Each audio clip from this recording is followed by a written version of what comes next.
Hello and welcome to another episode of Pitstop Fracas, joined by your host Richard. And today we're reviewing the absolutely bonkers weekend of the Brazilian Grand Prix. Here today, I'm joined by my co-conspirators, Mahad and Antz. Mahad, how are you today, brother? I'm okay. Been bombarded with Ferrari fans slandering me because I'm a McLaren fan, but this is life. But sad weekend. But I'm all good. How are you, Richard? I'm all good, bro. I'm all good. You know, when your goat does goat shit, you can't be anything but happy, can't you? So I can't complain, really. No, that's the Liverpool trying to ruin my weekend anyway. So it's all good, yeah. Yeah, thanks, Tommo, as well, with your West Ham law. And how are you, bro? Yeah, man, this is the most chipper I've been on a Monday in a long time. That's all I'm gonna say. It was a good weekend, you know. Looking forward to getting stuck into it. Would you like to translate what the word chipper means for international fan base, please? Gassed. Oh, that's another slang word. No, they know what gassed means. It's international, man. Come on. Gas is international. Yeah. Gas is definitely international. And last but certainly not least, you know, this guy is one of my favorite content creators, full stop. You know, he's one of the best on the planet, I feel. Like, no cap. You know, the content speaks for itself, you know. 220,000 subscribers, you know, I feel like he's been sold short, really. He definitely deserves more. You know, top tier content, big fan of his stuff. Definitely in my top three. And he's a fan of us as well. He said we're in his top three as well. I don't know if that's cap or not, but, you know, I believe him. Tommo? No word of a lie. No word of a lie. Thank you for having me on, Rich. Add you on my channel first and foremost, of course. No, pleasure to be here. And I think we've picked a good race to come on. You know what I mean? There's been plenty of bangers this year, but this is certainly up there in terms of talking points. So yeah, I'm more than happy to get involved, boys. Pleasure to be on. Yeah, that's absolutely perfect. Yeah, great. And just to kick off proceedings, Tommo, you know, something like we like to do with all of our guests, you know, get to know them a bit better. Talk with like us and the listeners and whatnot. So, Tommo, tell us how you managed to get into Formula One. Well, you know what's annoying is like I kind of got into it all on my own. It wasn't like a parent or like a friend or like a friend's parent or whatever that kind of. It was always my thing. Like I was always like super into cars as a kid. I still am, and I think that led into motorsport. But none of my family around me. So it's not like I can ask someone like, oh, well, like. I could always ask my dad, like, what was the first West Ham game I went to? But in terms of like Formula One, because no one was it was just my thing.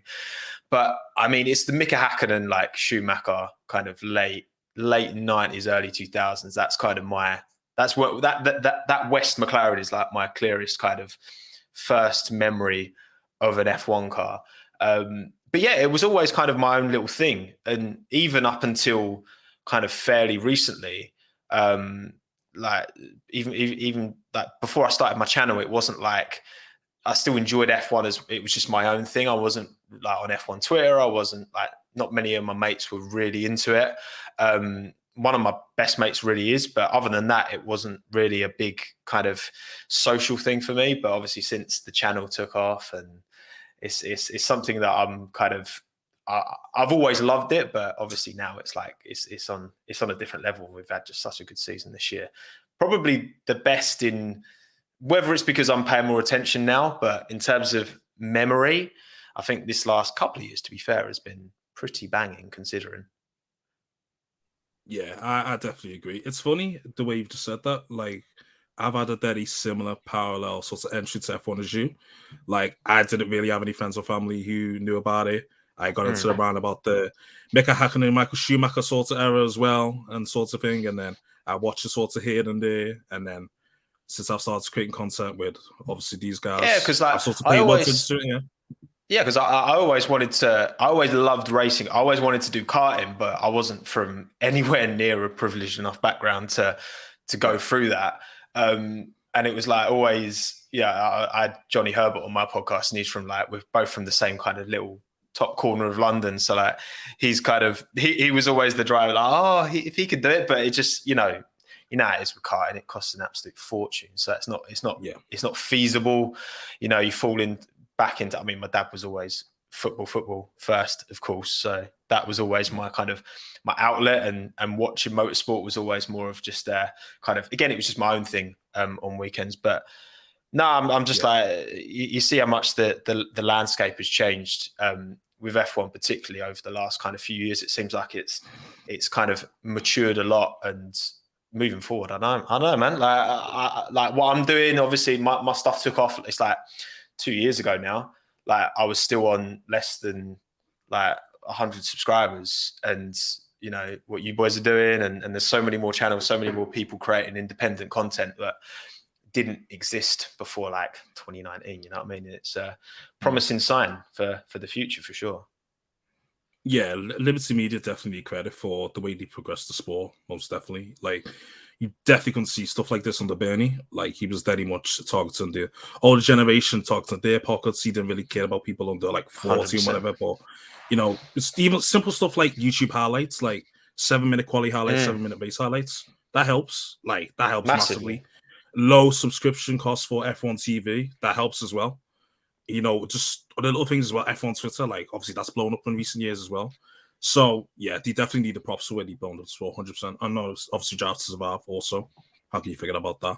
But, yeah, that's great. Another thing as well, do you have a favorite driver and team? And what's your favorite track as well?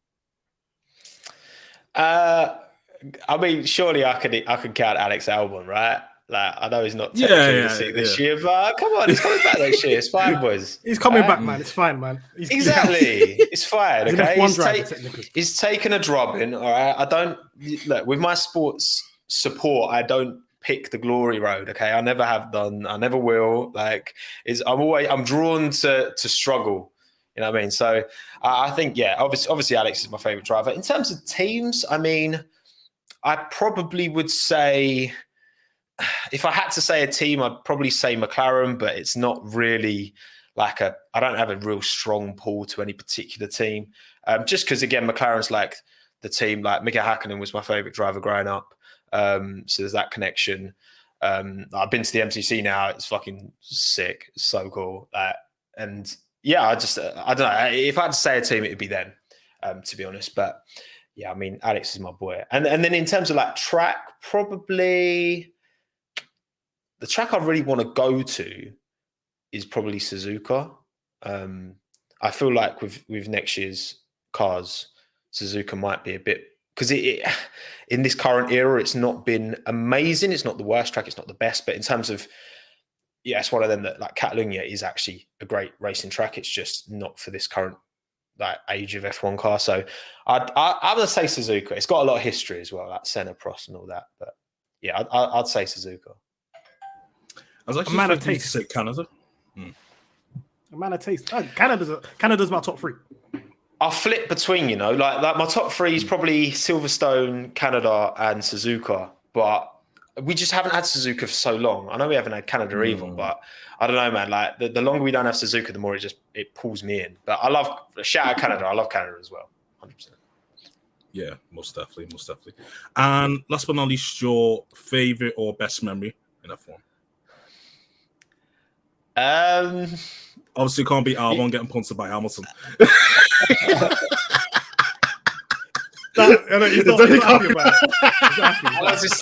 was 8 minutes 50 seconds for the first call. Oh, come on, you knew what you signed up for. Come on, Tommo. You know what you signed up for. No, to be fair, from that race, when he overtook Vettel, that was that. In terms of recent memories, that was something. You know what I'm going to say. Memory that sticks most in my head, and it reminds me, you know, the whole like Balotelli, Aguero, like moment that I think any football fan can like watch that and get a bit of goosebumps. It's that 2010 Vettel title, the Du Bist Weltmeister, when he crossed the finish line. Whenever I watch that, and I remember it. I remember watching that race and hearing that, and just there's something about that little bit. It's just from his race engineer. And it's just, I don't know, in terms of that's the most like poignant memory for me of like F1 since I was like like in my teenage adult years, you know what I mean? So I'm going to say that, which might surprise, because a lot of people think I hate Sebastian. which is the biggest conspiracy on F1 Twitter right now. But there you go. Okay, no, fair enough. That's fair enough, show. Anyways, on to proceedings. Let's move on to qualifying. Okay, qualifying, it was sprint weekends, so, if you got first, you didn't really get pole, you got speed demon, speed king, whatever the fuck whatever that bullshit It's is. such a shit name. Yeah. I don't know what's going on. Yeah, Mate, it's Speed just, Demon's a better name. Speed Demon's a better name.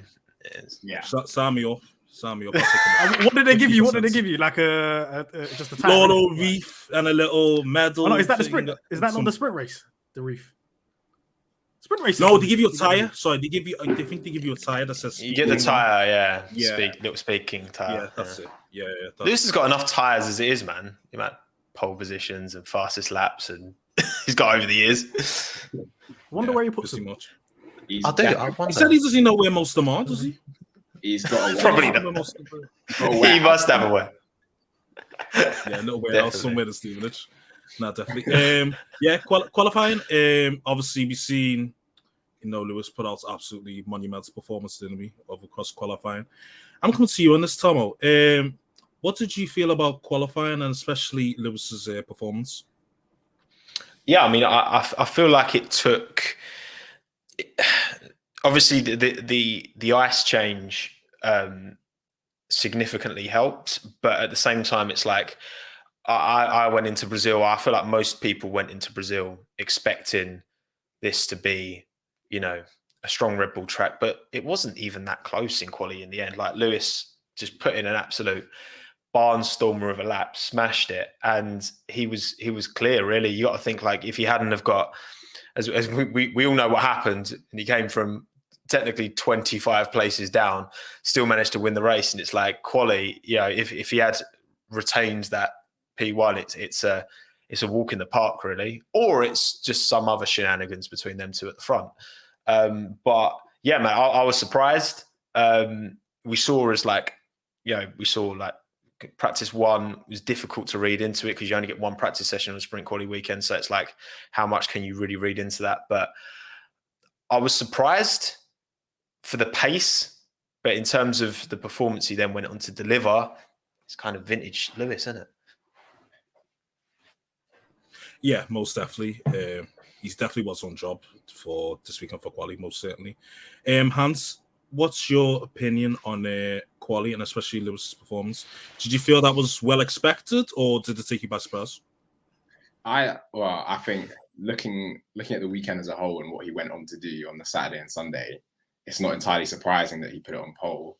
And I think he was on pole by like 4/10 or something like that. That's kind of the margin that you'd expect given the dominant performance he had on Saturday and Sunday. So yeah, as Tommo said, the new IC was kind of a big factor in that, I would say.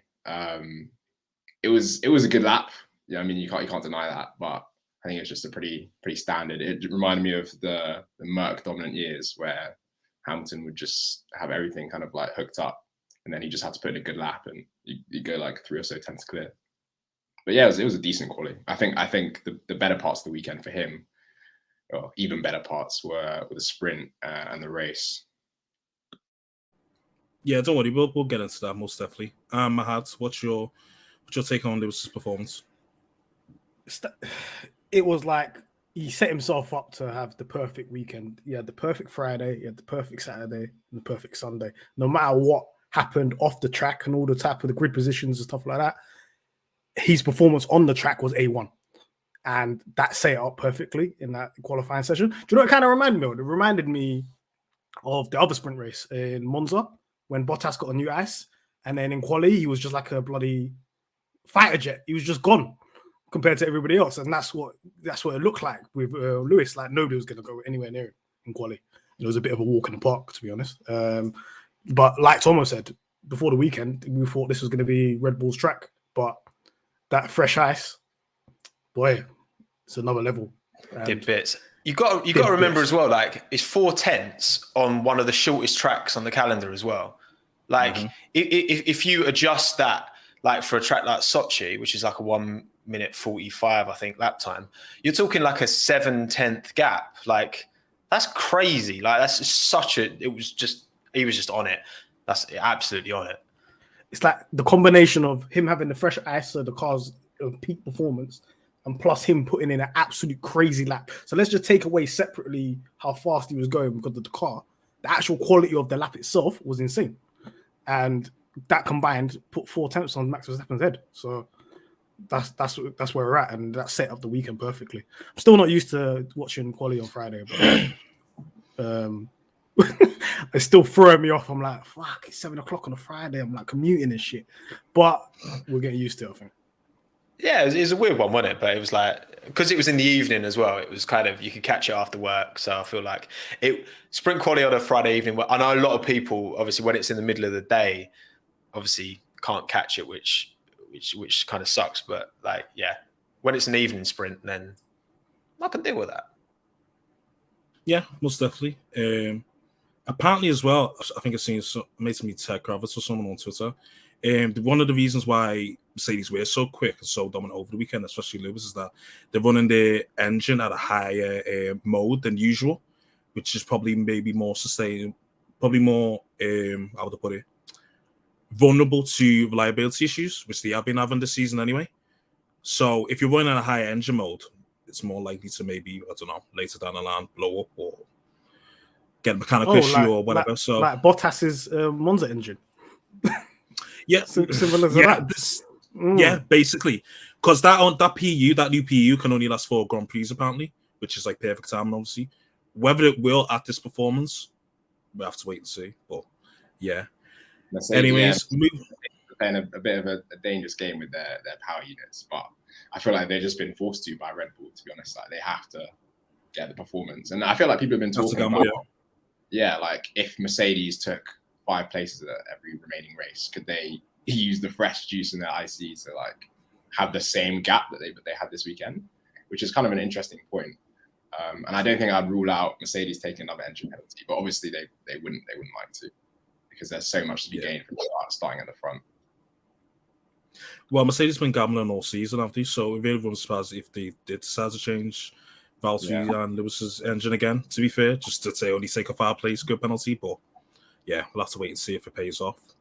Anyways, moving on to the biggest drama of the weekend, Red Bull and the little disqualification drama with Lewis. Certain Max Verstappen decided to grip his rear wing and then grip Lewis's rear wing. And then that resulted in a lot of drama and commotion. I don't even want to say so hard. No, it's getting like Pitstop After Dark. What's going on here? Mad right grip. Now. I said rear wing, fam. I said rear wing, not grip. Rear what? All right. Rear wing of the F1 Formula 1 car. That's what I said. Don't do that. Don't do that. Cool. What's the cast members? No names. Anyways, so Max decided to investigate, Lewis's car as well as his car.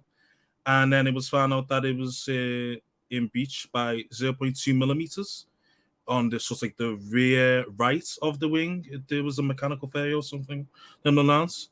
And the shield report, I can't lie, I haven't read it because I ain't got time for that.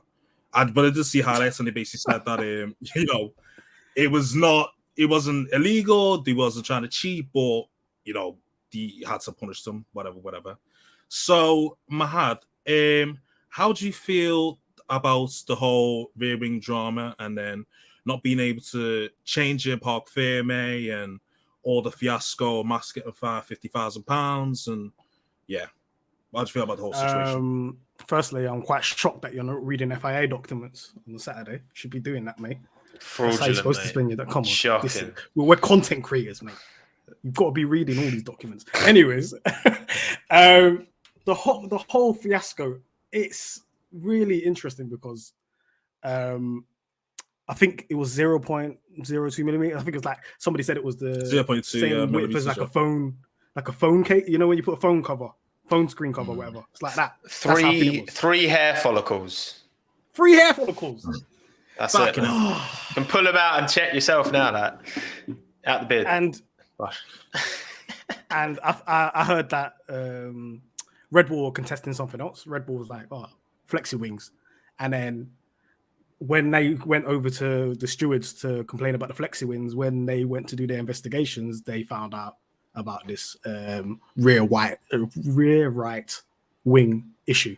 I'm not gonna lie, I'm one of those guys. If it comes to like technical stuff, and you've got certain technical parameters, and you fail that technical parameter, that's like slam bang. That's it. You're just gonna get a penalty. Same kind of thing with Vettel. Like, he didn't have the fuel in the car in Hungary. You ain't got the fuel in the car. It doesn't matter if it was intentional or not. It's just that's the rules, right? How it came about, like, it doesn't really matter to the FIA, or if it happened during Quali and so on. If they do the test and you fail the test, that's the judgment right there and then.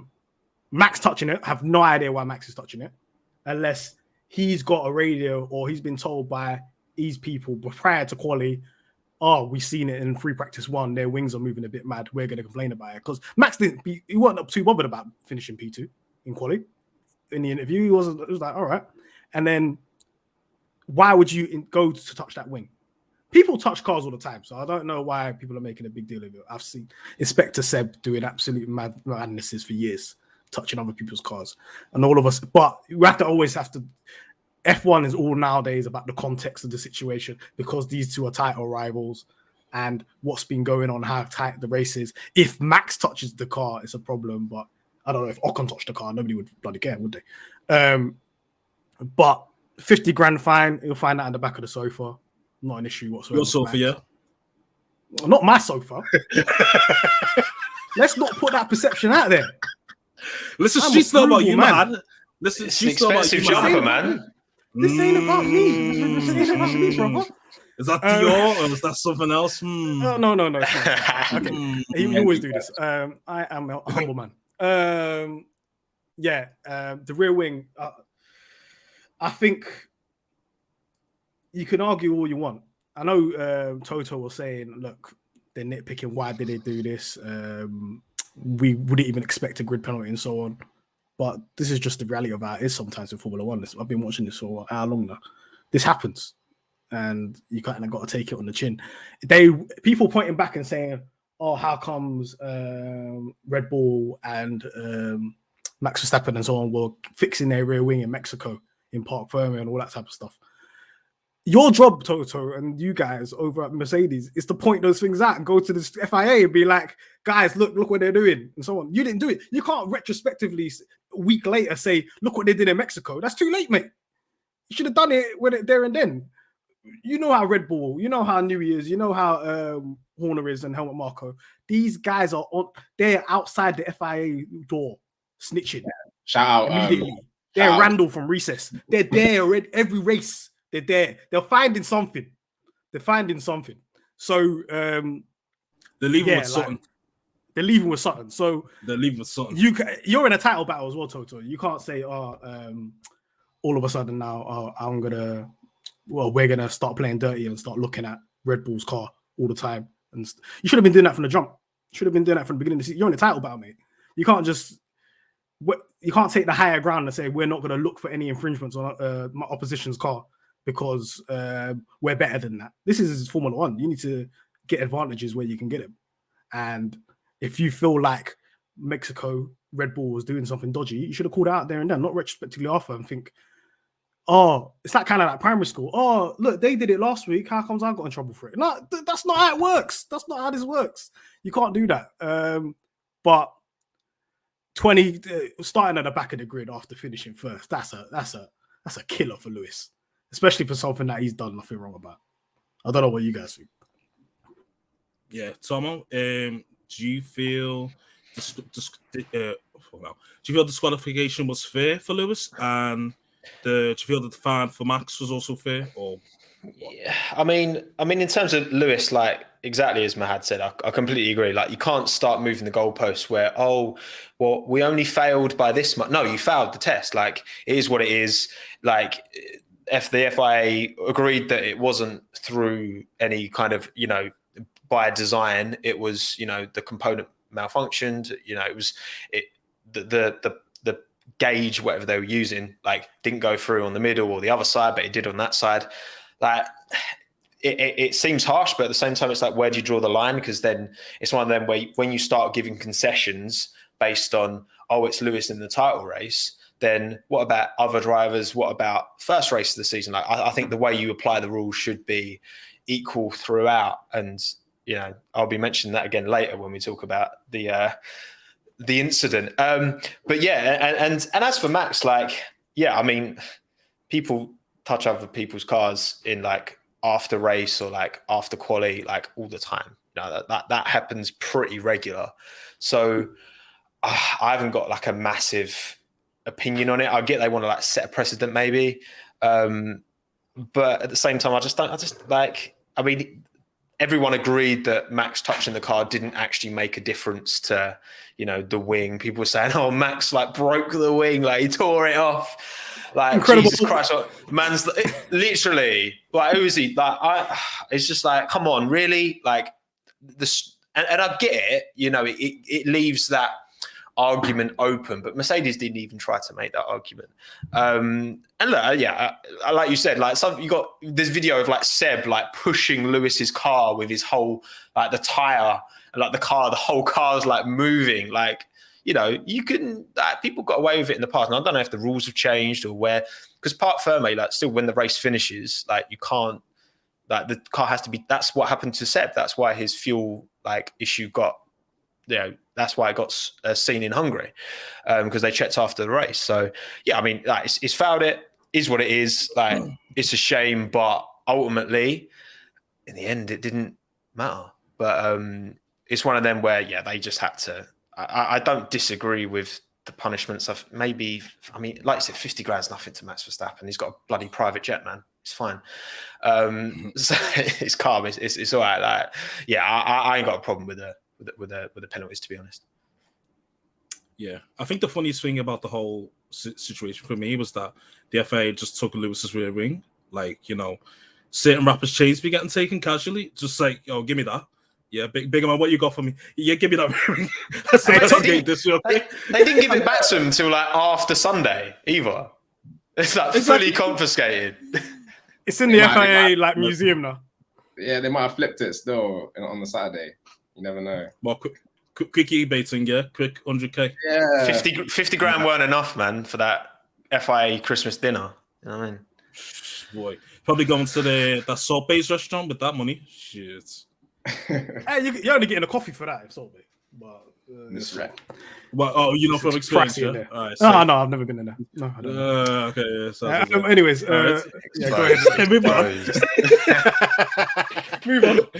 Anyways, moving on. There's one thing I noticed, especially in the sprints and in the race, was Lewis sort of maybe tactically decided to come to his grid stop, take his time to his grid stop, in a very fascinating way. Maybe that was to warm his tires a bit longer, keep the rest of the grid waiting while their tires get progressively cold. Do you think, I'm going to you in this, Mahad, do you think that was pure coincidence, or do you think that was by design? I think they saw what happened in Mexico, where they were on the front of the grid, and then they thought that gave us a disadvantage because they took ages to get to the grid, the rest of the back of the grid, and then they were sitting on P1 and P2 for ages, Bottas and Hamilton.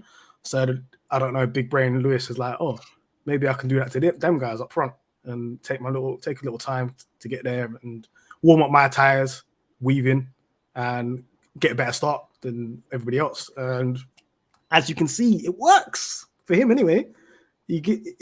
How much people did he take over on the first lap in the sprint race and in the real race? He was taking the piss. Was it 4 man? I think in the sprint. In the sprint, and then maybe 3 again in the race, 3 or 4 in the race. It was 3 or 4. Outrageous. Yeah. That's like almost a 5-place grid drop just done straight away. Yeah. I saw the start of the race and I blinked, and then the guy was like 6. I was like, what the fuck? It's crazy. This is outrageous. So yeah, it does work going slow to the grid. And holding them guys up on the front. I think it affected Sainz the most because Sainz had a bad start, man. Yeah, he definitely had a bad start. And speaking of that, let's move on to the start as well. And what's your take on the start, and especially with the Lance and no, who was it? It was Lando and Carlos incidents, and then obviously Lewis's great starts and other things you may have noticed as well. Yeah, so I think with the Lando and Sainz one, it's just a little bit of a misjudgment by Lando, I think. But at the same time, it's something you can forgive him for. It's a racing incident. It's lap one. He's gone slightly off track. He dipped a wheel over the white line because he got so much better start than Sainz. The speed differential was crazy, and then he just came back onto the track a bit too soon. Like usually, I guess when you're racing and driving past people overtaking, you kind of have it in the back of your mind where they are as you pass them, and you kind of have that feeling for it. But I think he just misjudged it. Came back on too early because he wanted to get onto the racing line again.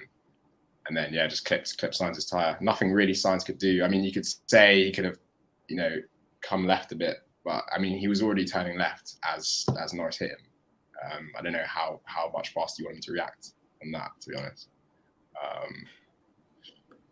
He said he got squeezed. Sainz said he got squeezed. And I was like, there's nobody there on your left. What are you talking about? Is it only me that noticed that?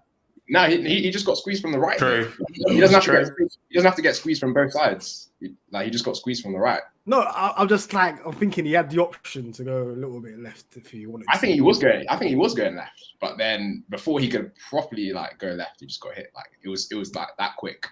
So yeah, but I mean Lando recovered from it fairly well, but I don't think he'll be doing that again anytime soon. Yeah. Most definitely. Tommo, what's your opinions on the start, especially with Bottas flying into the lead also? Yeah, I mean, well, again, in terms of Lando, Carlos, I completely agree with everything Antz said. I think, you can't really expect Carlos to do too much more there. Lando could have kept his line and would have had space to go around. It's not like there's gravel or grass on the outside of that corner. So, yeah, a bit of a misjudgment. I mean, Bottas, obviously...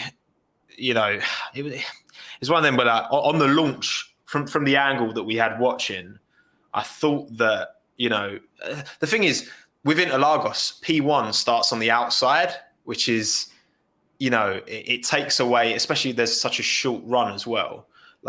If you just get as good a start in P2 as P1, you can just go on the brakes a little bit later, send it up the inside and you're laughing. And yeah, I mean, Valtteri he just wasn't able to. Well, I mean, what was it that Perez got ahead of him as well, didn't he? It was Red Bull 1-2, halfway through the lap. It was kind of dream start from a Red Bull point of view, and Valtteri wasn't able to do the job that Mercedes really wanted him to. But at the same time, it was one of them where Max did fully send it into that first corner, Bottas went a little bit, and that just massively compromised him going into turn 4, didn't it? So Perez got him with, but then to be fair, actually, into turn 4, Bottas did a good job holding off Perez on the approach to turn 4, but then he's on the inside and just doesn't, he just doesn't stop. He doesn't brake enough and just washes out wide, doesn't he? And then Perez just slings by, job done. Yeah, I mean, other than that, Yeah, well, that's it, isn't it? It's what we've come to expect, unfortunately. It just is. But yeah, I think all in all, Red Bull were looking so strong at the start. Lewis was still, he made up mad positions, didn't he? Because he was starting 10th and he was up to, I swear he was up to I don't know, 7th by the end of the first lap. And then it was just... I think 6, It might have been. It might have been. He was before DRS was enabled. He got up to P13. I think that was Oh no, you're talking about the sprint race, Richard. You're talking about the race. Yeah, that's what about the sprints. We're talking about the race, bro. We're talking about the race. That's about sprints. The Lando stuff happened on the Lando race. Carlos was in the race. I was gonna say. Because the Lando Carlos thing was in Richard, you had a stinker, man. I've had a minute. I thought it was in the sprints. I'm actually had a minute. Anyways, Hey, Formula One, listen to this. Don't put out too many races because this guy won't remember which one. But there's going to be twice as many sprints next year. Oh. Yeah. We'll 6 sprints as well. Starts together. Jesus Christ. All right, let's talk about sprint. We skipped. Whoever's listening to this, we talked about the race. Now we're going to talk about sprint. I think on the sprint start, I was kind of of the opinion that Bottas was not gonna really do anything. But then I forgot that it was a Saturday and not a Sunday, so his disaster class was pending for the next day. So he actually he did well to get off the line. He jumped Max pretty much, as Tommo was saying, like you just get a decent start and then go on the inside, and then he got ahead and he managed to maintain it for the whole of the sprint race. So yeah, it was a good start from him. And then Hamilton in the sprint race start again, he just arrived at the back of the grid with perfectly warm tires, warm brakes. But yeah, it's funny when you drive up to the back of the grid and you got to start, you have like only a certain amount of time to do all your pre-start procedures. So I was watching an onboard of it, and there's quite a lot to do in the car. But obviously, you got to get that quick turnaround. The lights come on pretty much as soon as you arrive in the box. So you got to be ready for it as soon as you arrive on the grid. And he was ready, and he just like passed two of the Haas cars instantly. Went to the outside, the gap just opened up for him, and then it was just got up a few places. And then from then on, he was just on a rampage, wasn't he? Yeah, like credit to like the way Lewis positioned his car for the sprint race. It just, it can be so easy to get caught up, especially when you're at the back around, slower cars going into the first corner. His car positioning was phenomenal. But Sainz for me was like the way he kept his elbows out, kept Perez behind for that whole sprint race was bloody impressive. Like he's going to be annoyed that he only finished P6 behind his teammate, given how well he did in the sprint, because like Perez had a few kind of half opportunities, but other than that, I feel like Carlos probably was for me, my like the star performer. Like Lewis, Bottas, of course, as well. But Sainz had a banger as well that race. And he was on softs. Yeah, which made it even harder. Perez is so funny because the radio, Red Bull were basically saying, pass this guy, please. His tires are cooked. They were basically telling him, sort it out. And he couldn't sort it out. They were even telling him the racing line. And he didn't do it. He couldn't do it. So credit on Sainz, man. He did what he needed to do in that sprint race. But Lewis, absolute demon. Do you know what he was doing? He was like, who's ever played that game in an arcade? That racing game where the cars are going towards you? Outrun or whatever. He was doing that. He was just every car, fuck it, out of the way, move, whatever. Then it got to that little DRS train with, was it Daniel Ricciardo and Vettel? Got held up a little bit. But then it was just easy sailing. That move on Norris, hang that in the Louvre, man. Put that in the museum. That was absolutely decent. Very disgusting. Very disgusting late breaking. But yeah, Lewis outstanding in the sprint race. One thing I noticed about the sprint race, because I was watching the back and I was thinking, so Max had a horrible start. I don't know what happened in the second phase, but yeah, Sainz got the jump on him. Bottas got the jump on him. They're all gone. When they went into turn 4, Sainz and Max, very similar to an event that happened on Sunday. Very different outcome. Interesting. That one. I wonder why. I wonder why. Maybe because Max was on the outside and not in the inside. But we'll speak about that later, I think. Yeah, we'll definitely speak about that later. We've kind of already touched on it, but he definitely needs more flowers. But let's touch on it some more. Lewis's performance in the sprints. Tommo, what's your the sprints? Yeah, Tommo, what's your take on Lewis's performance in the sprint? 15 overtakes in 24 laps, which is like the shortest, best overtaking performance of a 100-kilometer race or some shit like that. I don't know. What's your take on it? Do you think it was just, DRS and turn 1 and vibes, or do you think it was actually a good performance? Of course look, that's the thing. Like you can, I get where people are coming from. Like he's got the fresh engine, like he's in a Mercedes, but you got to remember as well, like there's been countless times over the last kind of couple of, like this year and last season, where a Mercedes has got caught in like the mid to rear field and hasn't been able to make progress. And every time that's been at the hands of Bottas, I'm afraid. Like he and Bottas is a very, very capable, very good driver. But Lewis, like to make those moves in the way he did, as measured as he did, like he called it one of his kind of greatest like performances in F1. And I can see why, because it's all well and good having a car that, yes, is superior on that track to the rest, but again, we are talking in F1, we are talking super fine margins. It wasn't like he just passed Ricciardo straight away. Like, we know how quick that McLaren is in a straight line. It's the quickest car in a straight line, the McLaren, because it's slipperier than the Mercedes. And Lewis just still found the way to make just a ridiculous amount of progress up the field. Yes, there's caveats, but at the same time, it's just like he was just on his job. Like, he just made so much progression through the field. You can't deny that it was top tier. It's quality. There wasn't much more he could have done, because he almost, like, by the end of it, he wasn't that far off of Perez, because Perez had been stuck behind Sainz all race. And that goes to show, like, you know, the Red Bull around that track, yeah, it's the second fastest car around that track. Yet Perez spends the whole race stuck behind on the medium, which seemed to be the better compound, stuck behind Sainz. Lewis passed Leclerc and Norris and Ricciardo and everyone else pretty much. Like, it was, you can't take away from it. It was top tier. Yeah, 100%. Definitely a Hall of Fame performance, 100%, even if it was only for a third of the race distance. Antz, do you have any other thoughts on Lewis' performance in the sprint? Yeah, I think, as Tommo said, like, yeah, the Mercedes, the VMAX on that fresh ICE is crazy. And I don't think any of the overtakes, apart from maybe the one on Norris, was particularly outstanding. But I think just the way he was able to manage and follow other cars through the middle sector, he was constantly finding different lines to avoid the dirty air, trying to maximize his exit from turn 12 onto the back straight or onto the home straight.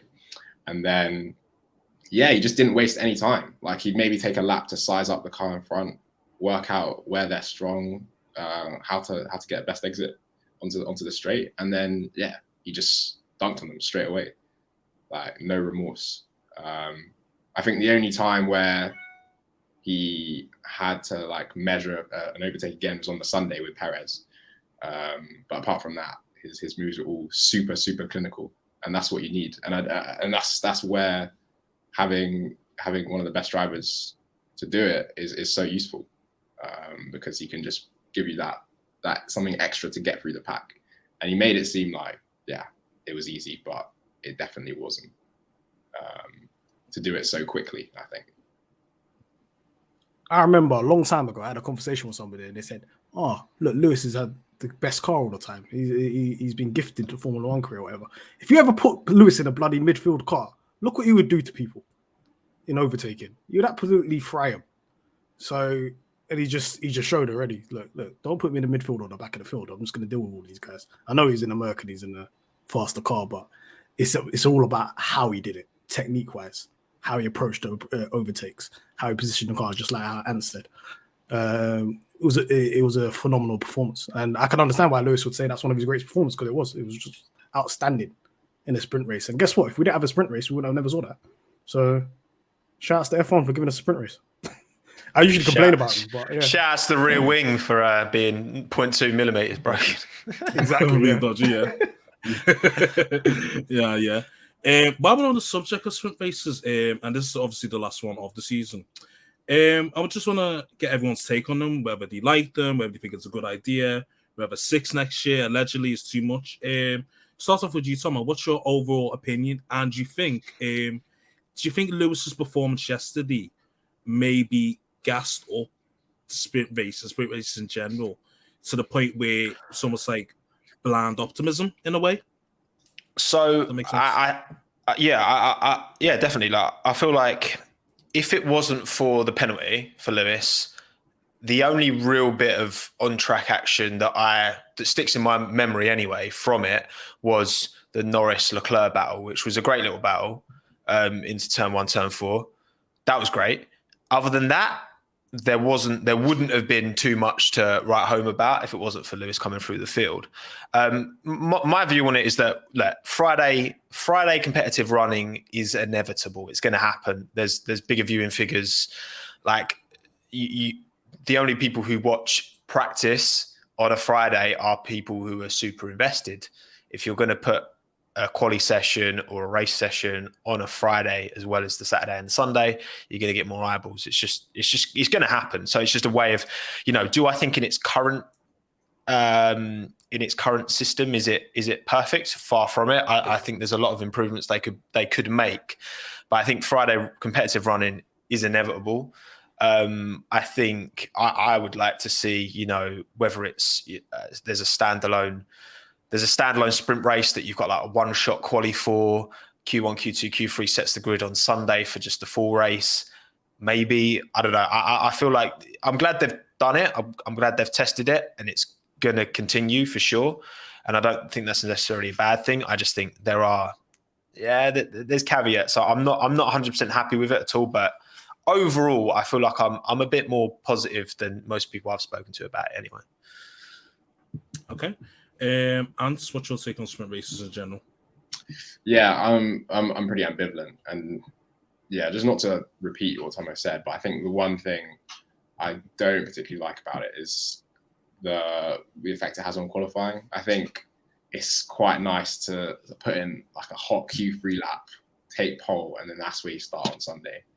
And I think this whole Speed Demon Award just ain't it. We've renamed it Speed Demon. Yeah, that's what we're calling it. Some devil horns on the end. But apart from that, I don't really mind it. I think it's quite refreshing to watch a bit more racing. But I think at the same time, Brazil it just produces such great racing. It's like everyone's going to have a slightly more positive outlook on the sprint races after this race. But hey, what can you do? If you pick the right tracks for it, it will bang. So yeah. Mahad, do you think maybe they should change the point system for the sprint race in order to make it more worthwhile, or should you just get rid of it altogether? I'm one of those guys where I'm not afraid of change. So I think Saturday, the sprint race is too boring. You need to shake it up. You need to do something. You need to make it chaos. I don't know whether it's a separate event to the whole weekend. So quali on Friday, and then that affects the race on Sunday. That sets the grid on Sunday. And then Saturday, you got a whole different event where, I don't know, points are awarded for the top 10. Reverse grid, whatever, has its own separate qualifying in the morning instead of a practice session.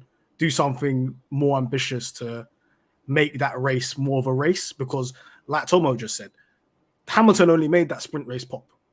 If Hamilton was P1 and he never had that infringement, he would have been 10 seconds down the road, and then nothing would have happened apart from maybe a couple little battles here and there. But it would have been like Monza sprint race, which was only had the start. It was a bit boring. The other sprint race as well weren't all that either. It was just Max and Lewis at the beginning, and then I think Max ran away with it. It's not really something that they need to shake up. Like we've just seen right now, put Lewis at the back. That made it exciting. So why don't we just switch up the positions a little bit? Or like Tommo said, one-shot qualifying. It works on F1 game. Do it on here. If it's exciting on there. The pressure of doing one-shot qualifying is insane. Exactly. Like you look at nowadays as well, like in terms of the way, because they've done one shot in the past. Back in I think the 80s, they did it for a bit, and they did it in like the mid. I think they did it briefly in the mid 2000s. But you look at the step forwards they've taken in terms of the broadcast. You've got like the helmet cameras now. You've got like camera on the T-wing. You've got that other camera that Fernando was running this weekend. You've got the cameras that chase the cars. You've got like I feel like you could make so much more like ceremony and like focusing on like one driver at a time, just one lap, like. And that the fact that there's so much to gain, but also so much to lose. I think you'd see more drivers making mistakes. You'd see more drivers, pulling out, a Haas in a top 10. Imagine like Mick Schumacher absolutely nails a lap, and like he's like a couple of thousandths ahead of and gets, what I mean? Like, I feel like that's a good way. Personally, I'm a bit reluctant around like reverse grids because I think that's a bit too artificial. But I feel like with one shot, you can add enough kind of unpredictability and again like pressure, because like I know people say, oh, it's not fair because of track evolution, blah blah blah. It's like, well, is our current system fair? You get people caught in traffic all the time, like that happens loads, and it's dangerous when it happens. Sometimes you look at like Zandvoort where Vettel almost absolutely wiped out both the Hasses. Like the current system, you can't, you know, you got tow, you've got dirty, you've got all these other conditions that I don't think one shot is any less fair than the current system. And again, I just think it's, you know, focus on one car at a time, one driver at a time, get some graphics coming up. Like Lance Stroll comes in, is like, you know what I mean? You could make a song and dance about it. I think it could be decent. That's what I think. I agree as well. Definitely. Like it gives other drivers shine as well. Because sometimes, look, you're out in Q3, definitely. see ya. No, you're out in Q1, literally. never see you again. So it gives drivers their time to shine on the lap with the track just for themselves and do what they do and let people actually evaluate their talent a little bit better. Yeah, definitely. I think if they at least change the point system to where the top 10 get awarded points, you know, old school, you know, 10 points for the win and then back down to finish 10 from 1 point for the win, that can have at least a bit more integrity, I think, rather than just the top 3 just get a couple points for just a third of the distance. But hey, yeah, I feel like top 3 is not enough. Like, I feel like maybe somewhere in the middle, maybe like top 6, maybe it's like enough to incentivize. Because then you've got, I suppose, again, like hopefully from next year onwards, the sport won't be a top 2 teams, then a middle, then the next 3, then another 3, and then the 2. Like, hopefully it should be like top 5 teams. So then all of a sudden, like maybe then, because I think, again, thinking long term, I feel like next year, if you've got like 4 or 5 teams that are competing for a title, then just giving the points to the top 3 makes more sense than this year when there's only 4 cars that are ever realistically, apart from Science, if you can get up there and get his elbows out, in the fight for like 1 point from finishing P3. Like all of that effort, you got 1 point. Yeah, most definitely, 100%. Moving on to some more drama, Yuki v Lance. Tommo, I've seen your live stream today. You know, you had some deep analytical, you know, analysis, if you will, in your footage, and I kind of agree with you in your points. I won't spoil it for the viewers and whatnot, but Mahad, you're a big Yuki fan. You've got big stocks in Yuki. Do you think a 10-second penalty was fair, or do you think Lance was on his Bozo G moment?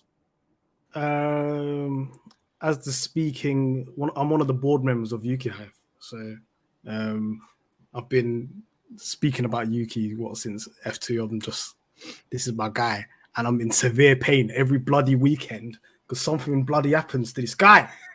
Tommo, I know you know the pain. This was me last year, Mahad, man. I feel you, man. I feel your pain. It's like every weekend something happens. It could be his fault or somebody else's fault, but something happens to this guy. And I like Lance as well. I've got a bit of stocks in Lance, even though it's probably looking like Northern Rock stock is fucked up right now. It's absolutely terrible. Because Lance Stroll, I don't know what he's been doing these last 3 weeks, but he's been driving absolutely terrible. And in this incident, when I watched it, I thought, good move, Yuki. I was like, this guy, he got in there. He had enough space. It's not like he was like totally up on the curb, or whatever. There was enough space for him to go there. And Lance Stroll's driving like he doesn't see, man. He's alongside you. Why are you turning in? You can see the guy. You can see Yuki. Why do you feel like that corner's yours? It's not. You need to give him space. So then I'm like watching it and I'm thinking, okay, all the fallout, safety car and stuff like that. Then I'm watching and I see Yuki 10-second time penalty. I'm like, what? Why you get 10? Not even 5, 10. 10 is like a madness. You must have done a madness. He didn't do anything wrong. The space was there. He went in the space. Stroll didn't close the door or anything like that. He was at least side by side, from my memory. He was at least side by side with Stroll when he was going around that corner. And then Stroll decided to turn in. So I think it's more Stroll's fault. I don't know how you give the penalty. What's going on over there? Michael Massey, please speak to us. We'll invite you on the pod. Please come speak to us. Sassy Massey. Him and those Prada shades, yeah, invite him on. 100%. Because I don't understand the rationale behind it. I don't know what you guys think. Tommo, I know you're a Yuki fan as well. What do you think of that? Was it I right? want to hear what Antz thinks first. I want to get the room. I want to hear what Richard thinks as well, because we haven't heard enough. I want insight from you, mate, as well. Right? Okay. Before I jump into it. Yeah. Well, I haven't got anything material to add other than that. These are two drivers who are prone to their bozo moments this season, and one diving up the inside of the other That's fair. Was only really going to end in some sort of carbon fiber flying in the air, in my opinion. Richard, I'll hand over to you for your thoughts. Do you know what? Yeah, I don't know if it's because the race director or whatever, but I actually didn't see the overtake at the time. I actually only seen through Tommo's live stream where he just done the deep analytical shit, which I did appreciate. To be fair, a good example of why Yuki didn't deserve that penalty is because if you look at Mazepin's overtake at that same corner on Mick Schumacher, they were in a similar position, and Mazepin sort of like went in deep into turn one in the same sort of similar way. I managed to get alongside Mick, but managed to go past him, but there was no collision or anything. So that must have meant that Mick was at least aware of where Mazepin was, despite him coming in deep and late. So you compare. It's also these are two rookies as well. So you've got two rookies trying. Well, one's trying a risky move, and the other one's has spatial awareness. And then you've got someone who, in young people terms, is a seasoned vet in a way. This is like his 5th season now, isn't it, Lance Stroll? And this is Yuki's, obviously he's a rookie as well. Why is it that, and this has been a constant theme all season as well, why is it that Lance loves these B-Tech Verstappen moments where he likes to turn into a bozo, pretend like no one's alongside him, and then somehow manages to be like exempt of the blame? Because I remember he showed past Vettel, I think in Russia as well, and I don't think he got a penalty there. And I think he done to Vettel as well. Another race round about that time period also. He has these weird bozo moments, like where he just causes damage, and he's dead. He has awful spatial awareness. So I think with Yuki, he's had a bad season, but he's not a bad driver. Like, he's not one of them where it's like, oh, you expect that from Yuki sort of thing. So I feel that the 10-second penalty was ridiculous. It was harsh. Yuki was entitled to the move. He was alongside Lance when he made the move, and he was entitled to the space. So Lance getting his barge board ribbons and all that shit, I think that's more on him, more than anything. I think that's more on him. So, I think Lance should have got the penalty really and truly. But yeah, Tommo, I'll leave it to you. Yeah, look, it's one of them that when I watched it live, I mean, I was doing backseat with Hayden on Veloce, and we were both watching it, and immediately I was like, well, he's that Stroll's turned in on him, like, surely. And then I know Brundle in the comms and Crofty in the comms were both like, oh, it's a bit over exuberant from Tsunoda, and I was like, that doesn't sound like, I didn't interpret it like that in any way, shape, or form. But obviously, when we're watching live, you just see the full speed. My immediate reaction was that he bought himself enough space to be entitled. He got himself long enough alongside to be entitled space. It slowed down his car enough to make the corner. And yeah, when they gave the 10-second, I was genuinely speechless for a few seconds because I couldn't believe it. But yeah, so I've looked back at it, and does he come from a long way back? Yes. Is he on soft tires relative to Lance's mediums? Yeah. So Yuki does have additional. That's why he can get the car slowed down quicker as well, because of course tires don't just make you corner quicker, they make you brake quicker as well on stickier compound. And yeah, to me, like, he is coming into the corner, he is at least 70% alongside. And for me, because we had this whole discussion in Austria, didn't we, when Perez and Norris and then Perez and Leclerc, and who did they get pushed off? Were they alongside enough to be justified having space? And to me, it's like, if you're more than 50% of the way alongside, I don't know how it's written in the rules. This is just my personal feeling around racing. If you're more than 50% of the way alongside, the other driver has to take into account your position there. I think he did enough. He was at least 70% of the way alongside, and Stroll just took the corner like he wasn't there. He just didn't look. He takes the exact line. He gives Yuki loads of space because he just doesn't see it coming. And to me, that's on Lance. Like, Yuki never, he never went off track. When they make contacts, they're going the same speed. It's not like Yuki if Yuki's like 20, 30% alongside Lance, Lance is entitled to turn in. And if they crash, it's Yuki's fault. Completely agreed. But he's not. Like, that's just the fact. He's not. And also, people say, oh, we didn't make the corner. On what planet didn't he make the corner? Like, watch the replay. Like, bro, it pissed me off. In the corner. I'm fuming. They're going the same speed. They're going the same speed as well. That's what I mean. Yuki slows it enough to be level with Stroll in terms of the rate of deceleration. Like, what's it? And I think, to be honest, I don't like saying this because I try and I think because of the fact that Yuki's had a lot of incidents this year, he's a rookie. I feel like that has played into a lot of people's, because, you know, when I talked about it on my stream, you know, I polled everyone. I was like, 70% was saying that Yuki was at fault. And then after I explained it, it swapped because I don't know. I feel like because he's a rookie, because he's had a lot of incidents, you know, it's the same that if for example, and look, I'm guilty of this, like if Mazepin had been involved, right, I probably would have assumed, oh, it's Mazepin's fault. Do you remember it, Imola, when him and Latifi, and when I saw Latifi crash and it was Mazepin involved, I was like, fucking Mazepin, man. But actually it was Latifi's fault. Yeah. You know what I mean? I just feel like, yeah, 100%. Like, but immediately I was like, that's Mazepin, isn't it? Back at it again. But like, actually, you know what? I just think, yeah, I thought it was, and 10 seconds as well, man. Are you crazy? No. Yeah. Why are FIA people using unconscious bias? I don't understand what they're doing right now.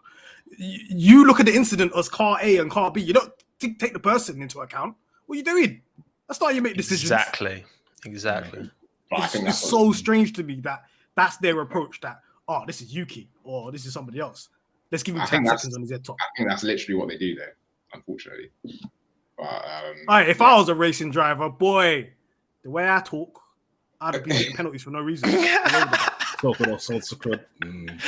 I'm telling you now, because Stuff if they're goes doing anyways. it, if they're outspoken or whatever, because they saw Yuki effing and blind on the radio, I was like, that's my guy. When he got into F1, so you're effing and blind on the radio, that's my guy. But yeah, it's fucked up that he got 10 seconds. It's ridiculous. Look, I genuinely don't think Lance even knew he was there. He's in fair 100%. 100%. Didn't even. He's turning in. Who turns in? Didn't even. Like, it wasn't even like, it was literally Lance only knew that Yuki was there when they made contact. Like, it wasn't even. You can see Yuki desperately trying to turn it in more because he can see that Lance is actually making a beeline for him. How did you? I just can't. Sorry, it really annoyed me, man. Some people like, don't. No. It's funny as well because, Tommo, you made a video quite a few months back and doing all the Lewis incidents where the roles were reversed, didn't you? Where, especially you've done Silverstone, you've done obviously the 2 Albon incidents, sorry to make that up, and then you've done another instance as well.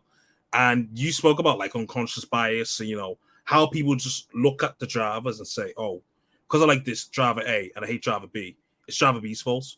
But when you switch them, they'll still say, oh, the driver he hates is at fault, sort of thing. So it's quite scary that the race directors might be on that same wavelength because obviously you had a lot of incidents. You know, we got 2 5-second time penalties for crossing the white line out to the pit lane exit as well, which is just bonkers. You know, maybe that's fed into them. You know, it's like with referees as well. You know, some referees like to punish players based on reputation rather than the incident itself. So this could be the F1 equivalence, which is. Look, I hope not. I hope like it's one of them that like the only reason I say that because I feel like with a lot of incidents, like I like you always got to try and understand the other perspective and you know. For me, it wasn't because for me it's so daylight. I don't know. Maybe it's just because I think it's so clear that it was Lance at fault. But again, like my idea of being far enough alongside, like again, I have massive disagreements, and I know we will talk about this in terms of like what is, you know, let them race. You know, to some people, you know, what does that mean? What does that mean? That's just 3 words. That doesn't actually mean anything. You know what I'm saying? It's like I hope it's not the case with the FIA, but like exactly like you said with like 100% with like football referees, like players got a reputation. That's never going to stand him in good stead when, you know, push comes to shove, innit? Yeah, most definitely. Gonna move on to another big incident. Obviously, Max v Lewis. You know, it was around about, I think, lap 48 where the incident happened. You know, Lewis has DRS. He's going in behind Max and whatnot. And then, of course, you know, we tries to overtake him around the outside. And then Max, inadvertently, well, we haven't seen, as it stands, we have not seen the footage of the onboard of Max's steering wheel. We don't know if it's in the lost tapes, whatever, or the FIA are hanging on to it to never release it. We don't know. So before people shout at us in the comments saying, "Oh, we've seen it," he's correct and oversee it, we don't know. So it's been burnt. It's probably been burnt. Yeah, it's probably been burnt. Mahad, what's your take on the Max v Lewis incident? Do you think he was he pushed him out wide, or do you think he was, I don't know, maybe some sort of mistake correction or whatever? I try to look at things as if, like, this might be so like a bit childish, but I try to look at it as if I was playing Gran Turismo and someone did that to me, and I'm on the outside and someone did that to me, would I be kicking off? And I would be kicking off if I was Lewis, because what the fuck was that? Okay, I understand. Okay, you missed the apex, Max. It's happened quite a lot this weekend as well. That same corner, a lot of people going off track. But did you notice how it's only one car in those battles that was going off track, and the other guy that was in the inside always stayed on the track? In this scenario, it's as if everything to me was legal. When he entered the corner, it was legal, and as they exited the corner, it was legal.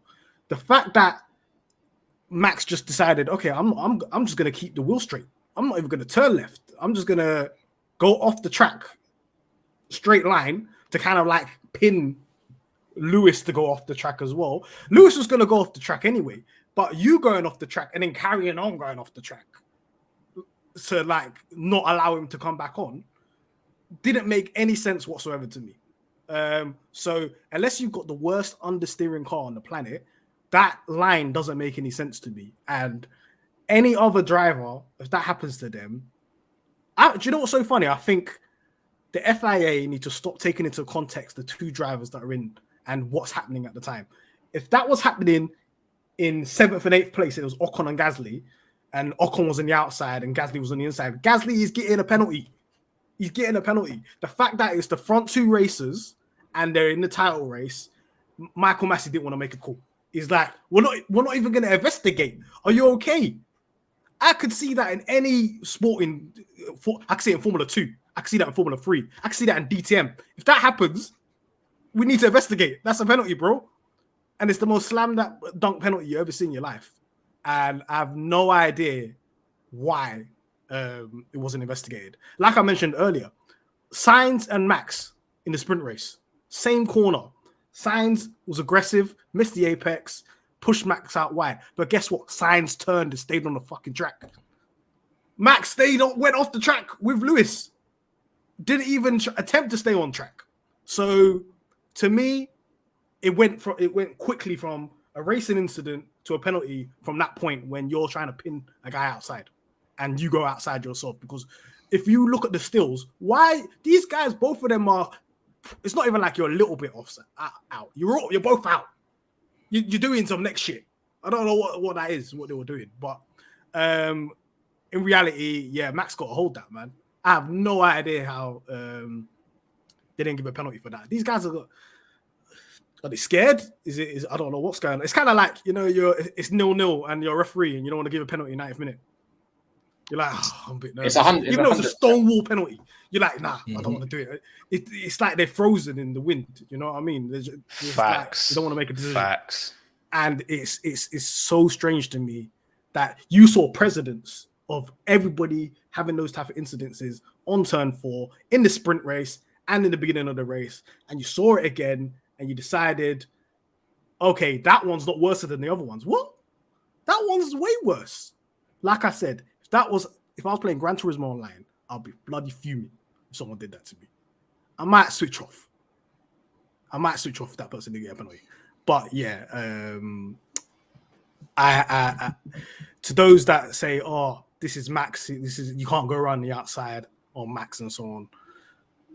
Boy, it's take the penalty itself. Don't I think like we just said about Yuki Tsunoda. Oh, Max's aggressive driving style will let him race. No, please take the context of the incident at hand. That's not even hard racing or anything like that. That's just stupid racing. You're not even holding a race line. I don't understand what that is. So Max will get away with it because he's got a precedence of establishing himself doing these type of moves. So the FIA in their head will be like, oh, that's just Max. So they've already got the unconscious bias in their head, and they need to stop doing that. They need to look at it as car A and car B. They need to stop looking at the drivers. And if it's illegal, it's illegal. And you need to give them a penalty. That's what I think anyway.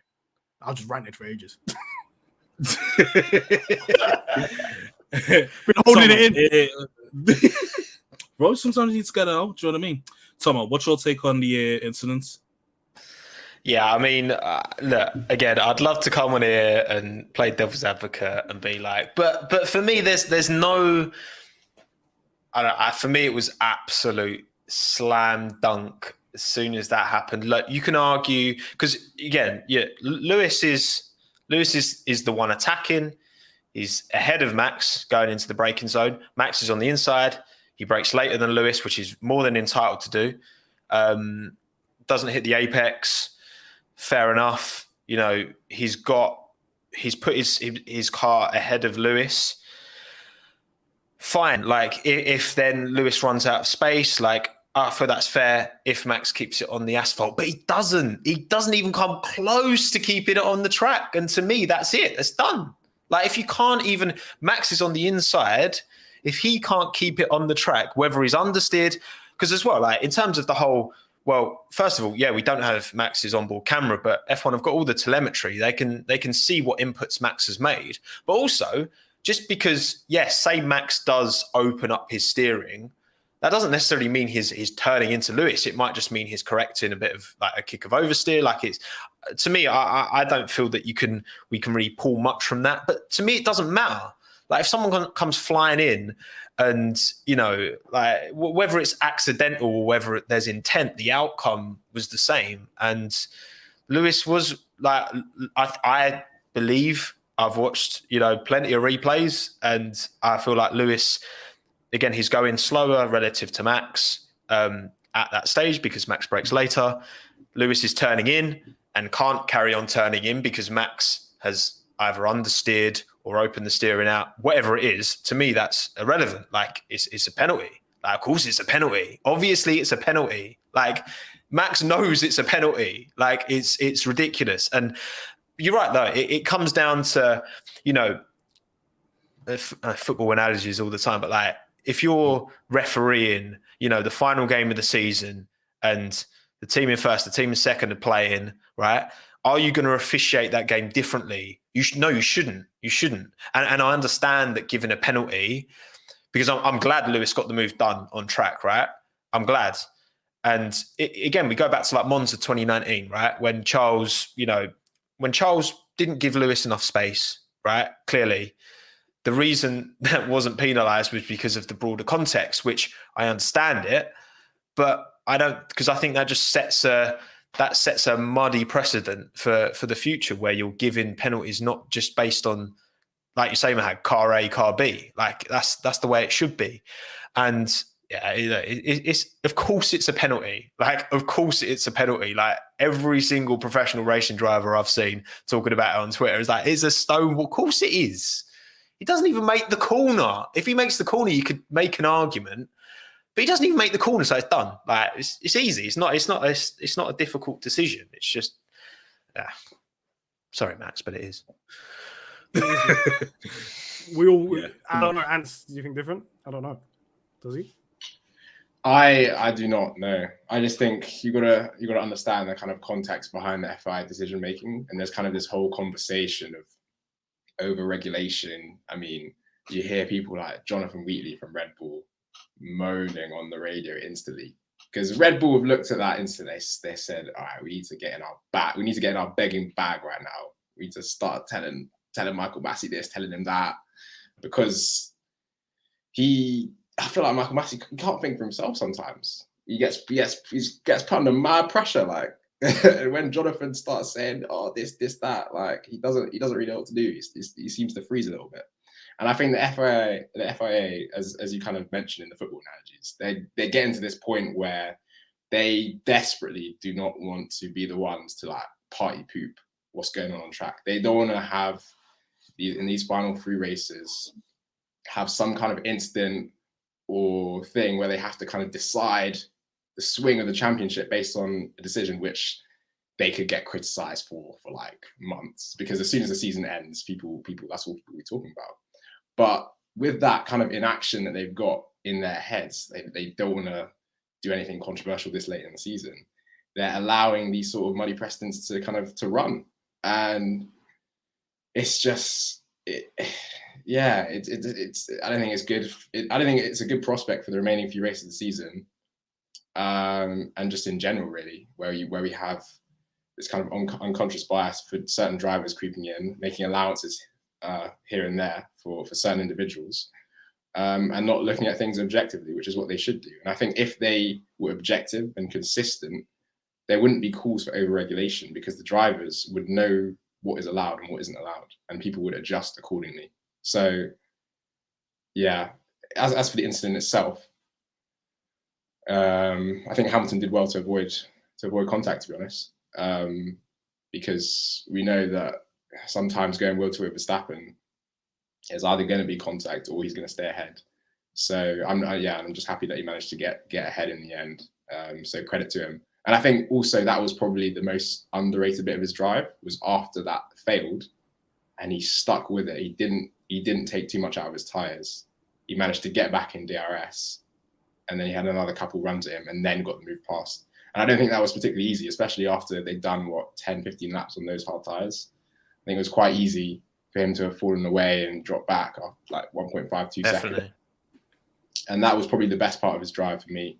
I think the first half of the drive, he got quite lucky with the safety car, to be honest, to make sure that gap to the leader was shortened. And then Bottas got hugely lucky with the VSC. So the sun was shining on Mercedes this weekend. But yeah, with regards to the incident, penalty for Max, at least 5 seconds. In fact, top 5 seconds. I think 5 seconds is fair. And then we wouldn't have things like this going forward, but we will. And let's just hope it doesn't affect the championship too much. We just want to see a good end to the year. You know, minimal controversy, but it's not out the window. It's not going to happen, man. We can hope, but yeah, it's more to come. Happen. Yeah, to answer you, how would I put it?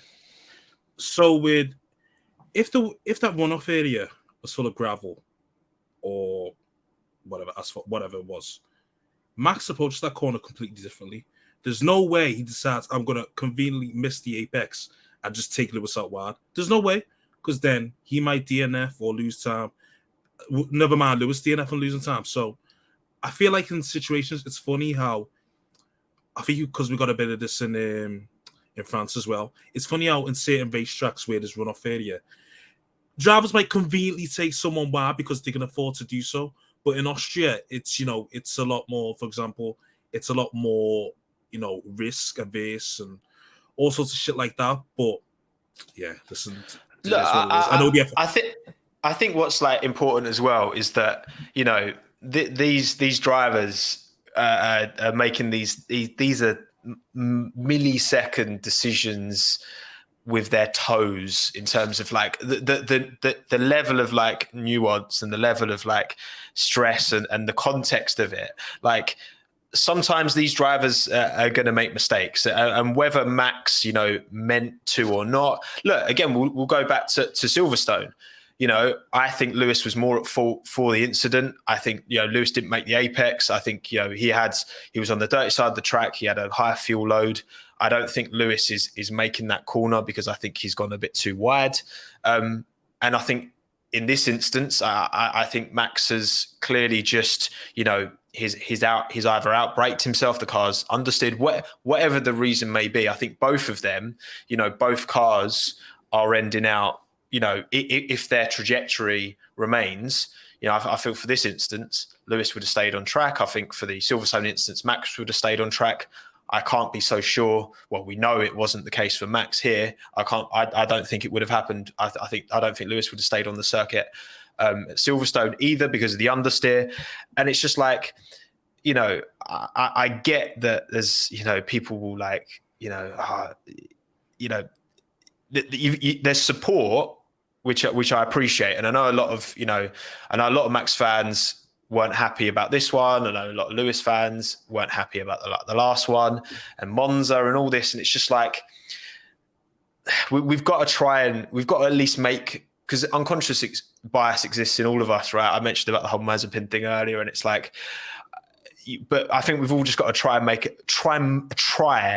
an attempt to look at these things as like you say, Mahad, car A, car B, and try and be as objective as we can, because, you know, these lads are putting their lives on the line at the end of the day. It's a dangerous sport, and I think that adds even more kind of toxicity and you know, drama to it all, which is great when it works. And you know, Max has shown, like Silverstone 2019, him and Charles battling, just some of the best driving I've ever seen in Formula One, the two of them going at it. Now, Max can do it, and I do worry about the precedent because this has happened a lot with Verstappen, but at the same time, it's as long as it comes down to a season finale, I'm not too bothered who wins. I just want drama till the very end, but good drama. Because racing, sorry, one other point, when people say, right, it's like, oh, like it's hard racing.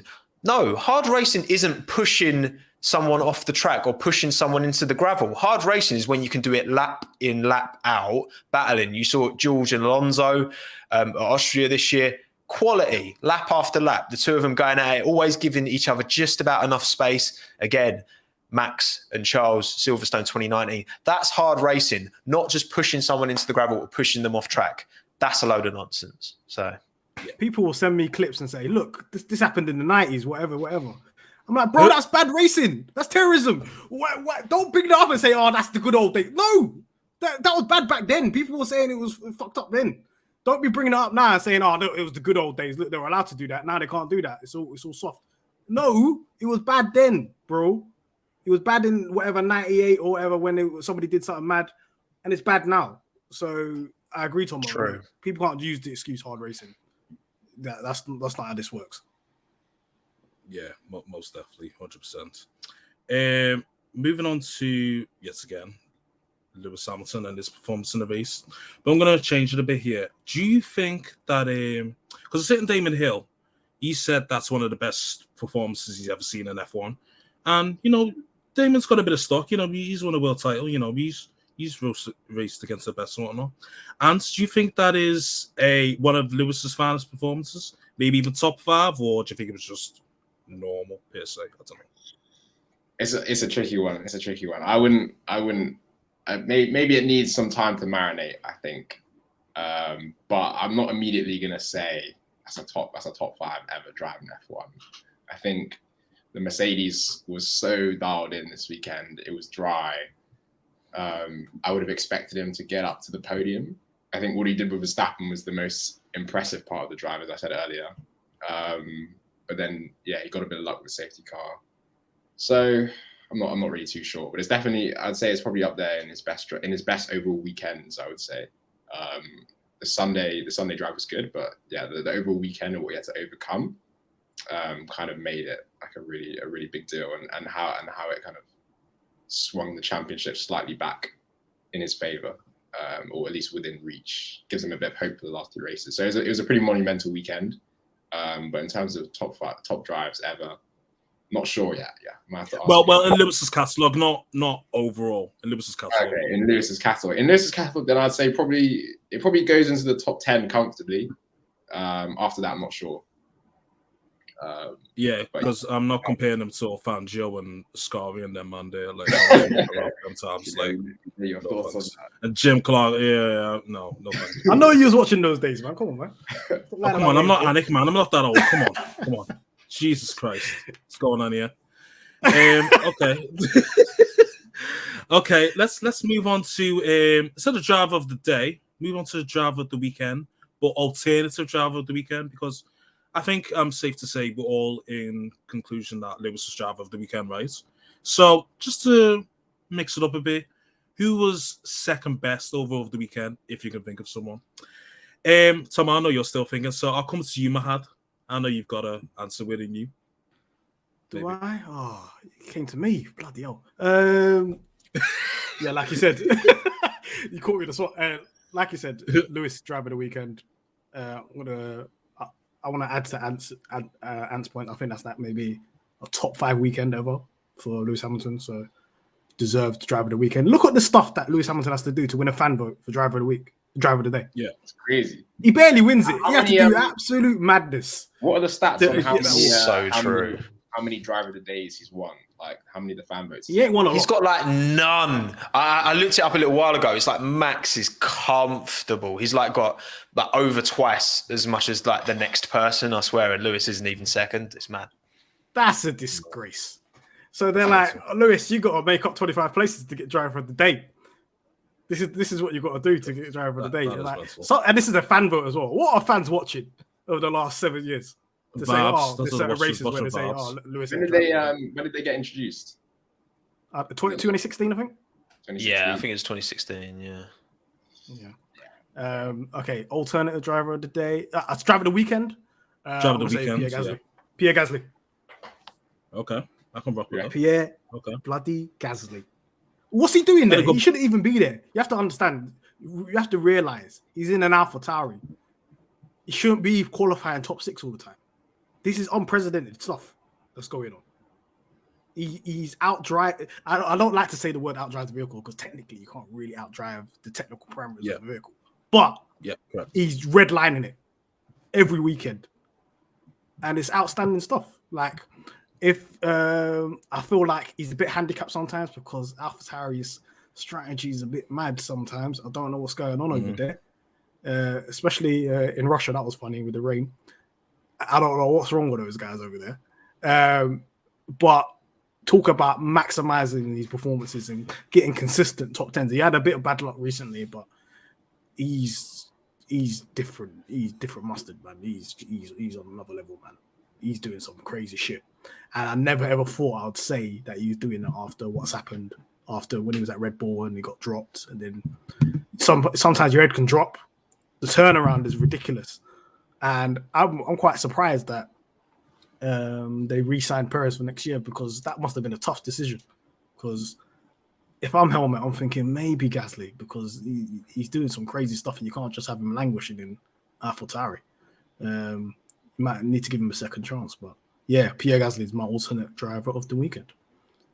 Do you know, just to touch on that, Mahad, I think because I've been in a few rumors and whatnot that he had a lot of run-ins with the Red Bull hierarchy. It's just why one of the reasons why they haven't brought him back up again. Like he's one of them who really like speaks his mind and is like, oh, XYZ, this ain't good enough. And why are you man moving like this? Blah blah blah. And I can imagine someone like Helmut Marko maybe because they don't want someone who's maybe got a bit of lip to them or per se basically.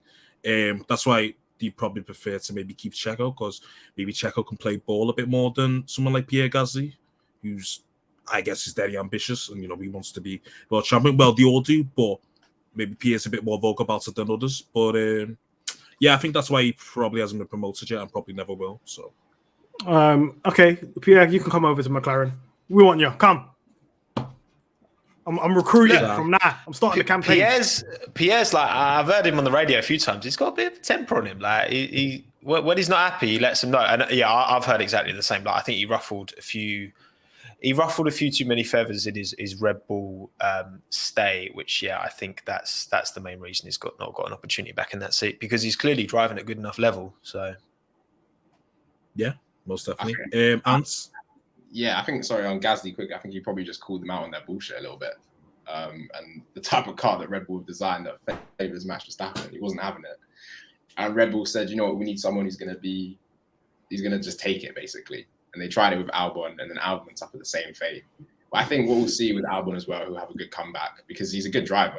It didn't work in that Red Bull seat.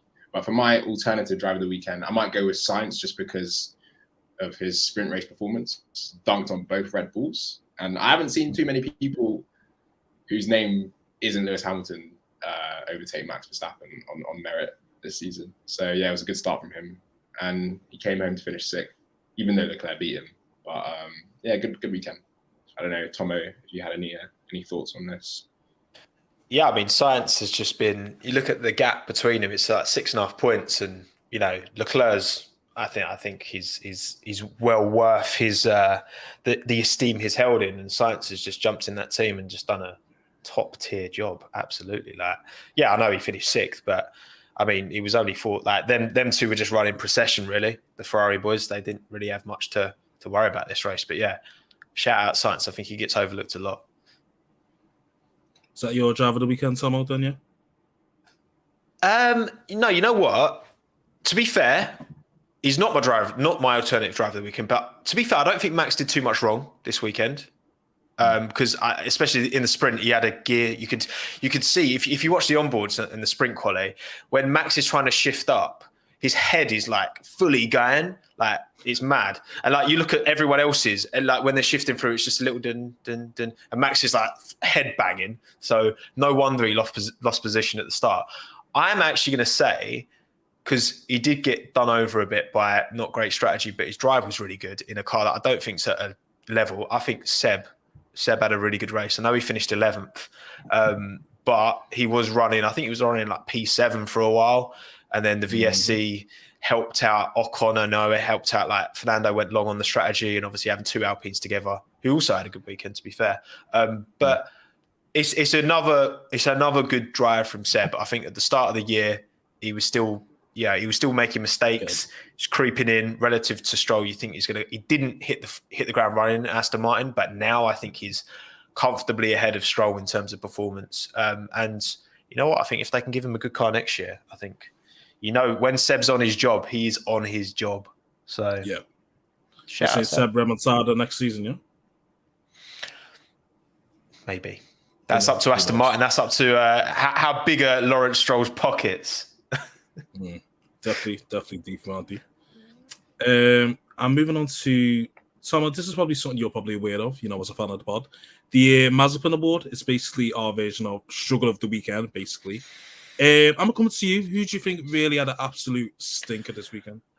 Well, I mean, honestly, it's Yuki had a stinker in terms of the penalty, you know, but Stroll, I'm sorry, like Lance didn't get out of Q1. He had an okay sprint, and then he drove into Sonoda, as far as I'm concerned, and retired his car. So for me, it has to be Lance. That's the second weekend in a row I've given that to him as well. So not good. Yeah, not good at all. Antz? I think it's got to be the FIA. Well, sorry, the stewards. Hey. They had a couple ropey decisions. I can't lie. I don't want to say Michael Massey because I know he's not a steward. So yeah, I'll leave the Mazepin Award with the stewards this weekend. Dodgy decision on Lance and Yuki. Dodgy decision on Verstappen. Yeah, they need to fix it up quickly because it's getting a bit annoying now. Mahad? I'm gonna say Lance, man. Lance, you got bailiffs knocking on my door, man. Why have I got stocks with you and you're fucking up every week? That's crazy. That's actually crazy. I'm gonna be on Channel 5. Don't pay, take it away. They're gonna be knocking on my door. Proper, yeah, take away all your rollies. Because what is Stroll doing? What is Stroll doing? Your Dior, what is Stroll doing? All that shit. Every weekend, what is Stroll doing? And it's killing me. I think everything after, I don't know, Russia maybe, it's just like, what the fuck are you doing? Every race, like, I don't know what's happening. He's concerning me. The fall off is concerning. He might be having awkward conversations with his father over dinner because it's not looking good right now at all. So I'm gonna give it to Stroll. I was gonna give it to FIA, but they do it every week. What's the point? I've dedicated a whole pod to him. I can't be asked to. I can't be asked with him. They continually make bad decisions, and this weekend was the norm. You know what I mean? Yeah, Stroll. The terrorism from Stroll this season is so bad. Even Jack Bauer can't even solve the case. Like fucking hell. Like fam, the also terrorism. That was a nice reference. Yeah, shout out Jack Bauer anyway. Yeah. Stroll's in trouble. Stroll's in trouble, man. Stroll's in trouble, man. I might have to sell the stocks on a loss because it's crazy that you even have stocks. I rated him since Williams. I don't know what's going on here. It's an L to me. It's definitely an L. It's making me look bad, in my judgment. Of Yeah, I was as well. I got to quickly as well say, Latifi outqualified Russell for the first time ever in Q1, Q2, Q3 this weekend. And then finished flowers, and then finished 3 places behind him. So it was like it was hanging there. It was hanging. It's like a low hanging fruit, and he almost got it, but not quite. So, and also Lando last to 10th 2 weekends in a row, pretty good. Yeah, pretty sound performance, most definitely. Last but not least, Qatar predictions. Antz, who? Give me a top 3. Yeah, how about that? That's crazy because I don't even know what the track layout is. I'm assuming. Just get some vibes. Just imagine in your mind. It's just gonna be a. It's like Bahrain. It's like Bahrain. That Bahrain. Yeah. It's like Bahrain. Bahrain light. It's Bahrain light. Just because of that. I'll go for number 1 Hamilton, number 2 Verstappen, and 3 Bottas. I think so. Same as this one. I think Hamilton needs another victory back to back, because I think with one more goes to Verstappen, it's getting to the point where it's slightly too far out of reach. And I think he'll do it because he did well in Bahrain, even though Mercedes didn't even have their shit together really in Bahrain. He still managed to win. So if streets are saying it's like Bahrain, then I might have to back him still. But we'll see. Mahad, who you got? I don't know, man. This is the part of the season where you're like, I have no idea whatsoever. Max looked bloody slow today at the race on Sunday. He looked so slow. He looked slow, and I think he was the slowest in Sector 1 max speed, slowest in Sector 3 max speed. This is dangerous stuff, and Gasly's the fastest. So I don't know whether they're tanking. I don't know what's going on. Maybe he needs a new power unit. I'm gonna go safe and say Hamilton, Bottas, Verstappen.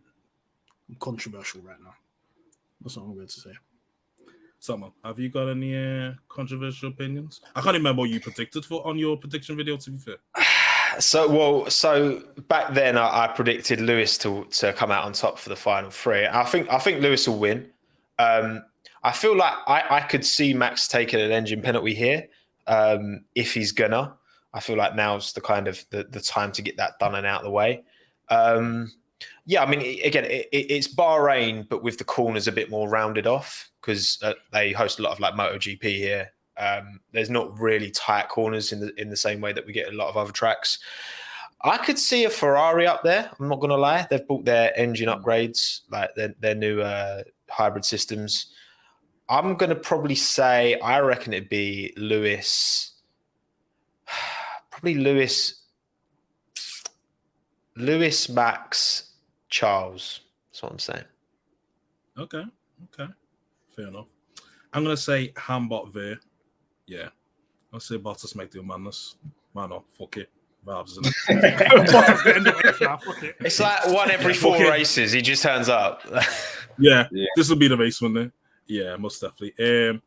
Yeah, that's all. Thank you for listening, and thank you for if you stayed this far to the end. Bit of a long podcast, but a lot of drama in Brazil. Can I say one thing? To those Ferrari fans that listen, and you're wondering why comes we didn't talk about McLaren fucking up P3 in the constructors? You can't get me. You can't get me. You will never get me. Okay, that's all I wanted to say. Do you know what? I actually had that written down, but I thought, you know what? I'm allowed Mahad. I'll let him live. I'll let him live. 1 point 2 weekends in a row, Mahad. That's not good, man. I mean, the wheels fell off, bruv. I'm going into Excel. You're never going to see me again. 2022, you'll see me. Go missing till the end of the year. Tommo, thanks for coming on, of course.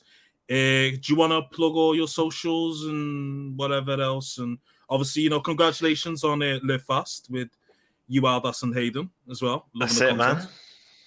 Cheers. No, it's going well. Just Tommo on YouTube, nice and easy. 5 letters. You can. That's what. It's just easy to remind. But it's just that Tommo, mate. Easy.